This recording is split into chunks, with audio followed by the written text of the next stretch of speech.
Hey everyone, Kurt with you today from FullOnDrums.com. Today I'm going to be showing you the kit that we're using. We've got the Batmobile has returned again here. We've got a Pearl reference, and we've also got a Gretsch USA maple snare drum 6.5 by 14.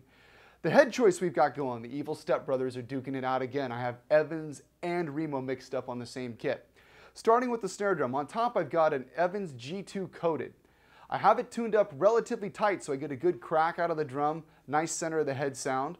On the bottom, I have a Remo Ambassador Hazy, and it's got a medium tension going on, so that still we've got a nice, good note out of the drum and not too tight, choking the sound. On the top of the G2 here, I went ahead and created like a little what I call a gaff gate, which is where I take a piece of gaff tape, fold it up on itself into a little square, and then I tape that piece down to the drum. So what happens is when I strike the drum, the piece of folded up tape bounces off and then sucks back down onto the head. So you get a good sound out of the drum, but then it sucks the value out and it doesn't last as long as far as sustain is concerned. Gives you a little more clarity. Bass drum, GMAD for the batter side, Remo Ebony Ambassador on the front.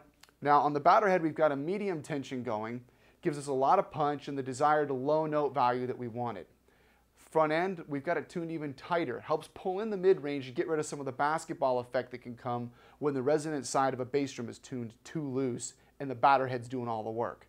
Now on the toms, I've got Remo Emperor clears on the top. We went with these because I wanted to have a very defined sound. The two plies help with attack definition, and they also help give us a lower fundamental.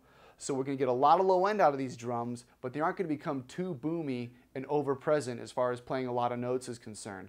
On the bottom, we used Evans EC Reso heads, tuned tighter than the tops, to bring in the mid-range on the drums, give us a nice ring, but because of the way those heads are designed, once again, they don't over-sustain and ring out too long, again, keeping the clarity of the drums contained and allowing for more notes. Let's check them out and see how they sound.